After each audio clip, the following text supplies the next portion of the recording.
Michael Biehn played leading roles in two cult films, The Terminator and Aliens, and it seemed that his success in Hollywood was predestined. But despite an impressive start in the 80s, his career declined. Like many famous actors of his time, Biehn started his career by appearing in commercials and TV movies. In 1977, he made his debut in the series Logan's Run, where his character had only one line. Alert, runner headed for quadrant 4. Intercept. As the actor recalled, he was so nervous that after delivering the first sentence, he forgot the second one. Then, after a pause, he pulled himself together and continued, repeating the line again. So yeah, I managed to get through those two lines, and that was my first time on film. Biehn recalled with a laugh years later.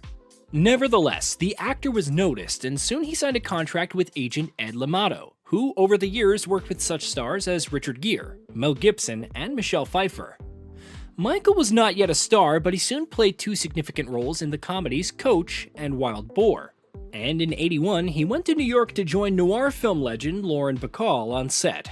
This was Biehn's first Hollywood film, called The Fan, where he played a record salesman who became obsessed with a 50-year-old actress, gradually turning her life into a nightmare. The Fan was initially planned with a psychological bent, but after the success of Brian De Palma's thriller Razor, its direction was changed, making the script a more brutal and straightforward story about a maniac. The film was released during a difficult time, when American society was actively discussing the stalking stories of Jodie Foster and Jacqueline Bisset, and Beatles fans were still recovering from the loss of John Lennon, who was ambushed at home by unstable Mark Chapman. It is assumed that this became the key factor in the failure of The Fan. Allegedly, it too blatantly sprinkled salt on fresh wounds, and viewers did not want to relive the unpleasant experience. In the end, the film, which cost $9 million, brought in only $3 at the domestic US box office. This was Biehn's first major failure on the big screen, but it was followed by the most important meeting of his life. The actor met emerging director James Cameron. Nowadays, many say that Cameron is a despot on set, but Biehn enjoyed the director's authoritarian character. Michael explained this by saying that, unlike actors with inflated egos, he's not afraid to listen to critical comments about his performance. Cameron, in turn, also appreciated the actor's patience, giving him the following characterization.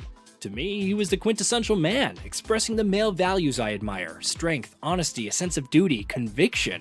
In general, the duo worked well together on the set of The Terminator. Michael not only followed James' instructions implicitly, but also brought his own suggestions. For instance, in the original script, his character, Kyle Reese, was supposed to answer the psychologist's questions while a camera mounted on the ceiling was filming. Biehn decided his character should realize he's being watched, and raising his head, start shouting words into the camera lens. Watching The Terminator now, it's easy to think of this as a flawless film, destined for success. But back then, in the distant year of 1984, this was not the case. According to Michael, the film made a decent $38 million, which, however, pales in comparison if we recall that in the same year, the family film The Karate Kid easily passed the $90 million mark. Nevertheless, the collaboration between Biehn and Cameron began, and 2 years later, the actor again starred in the director's sci-fi action movie, Aliens. And 3 years later, he played the third most significant role in the deep-sea fantasy with revolutionary CGI effects, The Abyss. By the second half of the 80s, Biehn had become one of the brightest and most promising young stars of Hollywood and seemed to be an actor who was just about to reach the peak of the film Olympus. However, this did not happen. The film Rampage, in which Michael played one of the leading roles and which was directed by the outstanding director William Friedkin, touched on the topical issues of capital punishment for particularly serious crimes. In the actor's filmography, Rampage is listed right after Aliens and is dated 1987, but this date is purely formal. On the eve of the film's release, the production company Dino De Laurentiis, which was supposed to handle the distribution of this court drama, they went bankrupt, and the film was shelved, where it gathered dust for a long 5 years, until the Miramax company released it in limited release in the US. Rampage was also sadly neglected in terms of physical copies. The film still cannot be found in decent quality and only exists on VHS tapes. After Rampage, Biehn experienced another failure. He starred in a film aptly titled Time Bomb, which became a so-called box office bomb, meaning it failed at the box office. This film contains allusions to The Terminator. For example, a man and a girl hiding in the city from bad guys going through the same stages of relationship, from distrust to attraction, and then full merging in a hotel room. There's also a quote from the Terminator. Bihn's character says, "You just do what I say. Exactly what I say. Do you understand me? Do exactly what I say. Exactly." But unfortunately, that didn't make this film The Terminator. Biehn, by the way, had doubts about the casting of Time Bomb since the producers cast British singer and actress Patsy Kensit as the psychiatrist. Although Patsy was like, darling, she was sexy and fun. You know, she was supposed to be a psychiatrist and she was 20.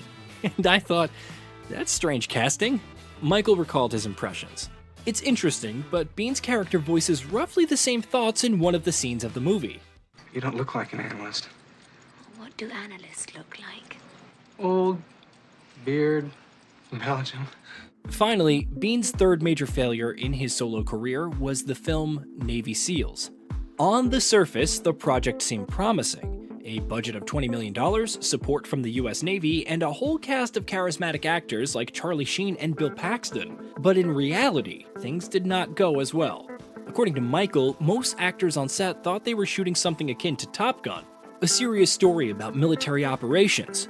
But as things progressed, the director began adding in poor taste comedic elements, some of which truly created an almost schizophrenic impression. Sorry guys, but I cannot be a part of this funeral procession. See you later! After a series of failures with these and other films, Biehn reverted back to supporting roles, managing to score some memorable performances. The villain Ringo in the highly rated western Tombstone, and the commander of the special forces in the blockbuster The Rock. This modest success, however, was overshadowed by the fact that around that same time, Michael missed out on at least 2 projects that could have given his flagging career a powerful boost. In the first case, we're talking about a film from the then little-known director Bryan Singer. He had sent Biehn the script for the convoluted neo-noir detective film, The Usual Suspects. Judging by the actor's later comments, it was precisely these 2 circumstances, an unknown director and a tightly twisted plot, that put the actor off. I read his script. I didn't understand it. I was confused by it. It's kind of a confusing story if you're not paying attention, and I'd probably had a few drinks and thought, I don't get this, man, I don't get it, and threw it to the side. It was a huge mistake. Biehn's regrets. As we know, the film The Usual Suspects became a box office hit, won 2 Oscars, and solidly established itself on the IMDb's list of best films. Bryan Singer subsequently became one of the most sought-after directors of the 90s and 2000s. As for the second project, the responsibility here lay not so much with the actor as with the producers. This was the movie Alien 3. This project was prepared for so long, so many directors and script versions were changed, that to tell about it, even in a condensed form, would require a separate clip. It is known, however, that at one stage the star of the first 2 films, Sigourney Weaver, refused to play Ellen Ripley for creative and financial reasons, and the second most important character, Corporal Hicks, played by Biehn, could have become the main character of the film. But then, they managed to come to an agreement with Weaver, and Hicks' participation, on the contrary, was reduced to an episode.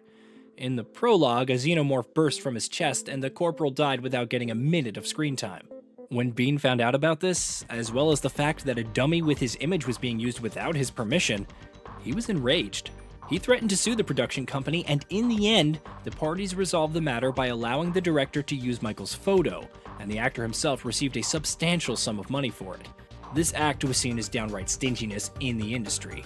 Later, Biehn regretted his behavior, as the director of Alien 3 was David Fincher. Like Bryan Singer, Fincher became one of the most successful Hollywood directors a few years later.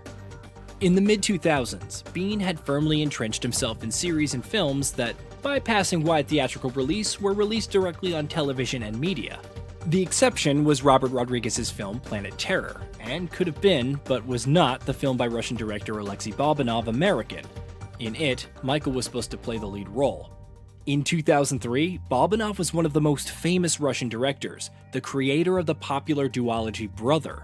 Having familiarized himself with his films, Biehn accepted the offer to play an American broker who, having invested millions in a Russian company, soon discovers that it has burned out along with his money. To retrieve his lost investments, Michael's character travels to Russia. There, however, he begins to abuse alcohol and hits rock bottom. Filming started in New York, and initially everything went great. But upon arriving in Norilsk, North Siberia, Biehn, seemingly affirming the old adage that life imitates art, could not withstand the harsh Arctic conditions, went on a heavy binge, and disrupted the shooting.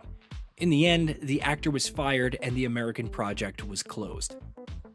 Whether the actor's previous failures were related to his addiction, or it was a one-off case, it's hard to say. In any case, the streak of bad luck for Michael did not end there, and he had issues with 2 more projects in the following years. One of those was Avatar, a revolutionary 3D blockbuster by his old acquaintance James Cameron. According to Michael, James showed him preliminary material and promised him the role of the central villain, but then also invited Sigourney Weaver to Avatar. 2 actors from Aliens in Avatar? That's overkill.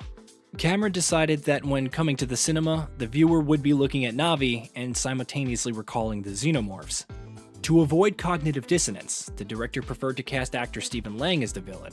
And about Biehn, he said he might film the next time. It's a good idea to put him into a performance capture character in Avatar 4 or 5. I'll have to think about that, but no promises. In any case, I do look forward to working with him again, Cameron said. Another project was Alien 5. It was the dream film of young director Neil Blomkamp, known for his socio-scientific hit District 9. In 2015, it became known that the director planned to continue the Alien franchise, ignoring all films made after the second part and to show the further story of Ripley, Hicks, and Newt. The main roles in the new blockbuster were supposed to be played by Weaver and Biehn. This is also indicated by concept art posted online. However, at the same time, Ridley Scott, who shot the very first film about alien monsters and released the prequel Prometheus in 2012, wanted to return to the franchise and shoot the film Alien Covenant.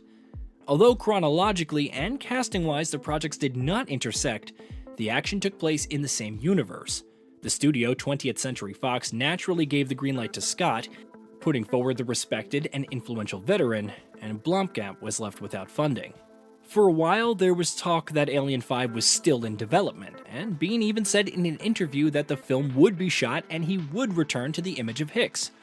But in 2017, 20th Century Fox officially closed the project, and Blomkamp finally said goodbye to the dream of his own film about xenomorphs. As for Biehn, his schedule is filled with low-budget films and appearances in high-rated TV series such as The Walking Dead and The Mandalorian. Judging by various interviews, the actor quit drinking and advocates for a sober lifestyle and also founded a production company, directed and played in 2 thrillers. As his old acquaintance and colleague Cameron says, "Major stardom passed him by, but that's not the point. He's done great work in many films over the years and is well loved and respected for a few iconic characters. Who can forget Johnny Ringo and Tombstone?" Biehn himself, after various failures, mistakes, and setbacks, has already learned to take a punch, and even formulated an aphorism that supports him in a difficult moment. "I'd been disappointed too many times to be depressed for more than 24 hours. This has been the story of Michael Biehn. If you enjoyed it, don't forget to leave a like and subscribe to the channel. Thanks for watching, goodbye for now, and we'll see you soon.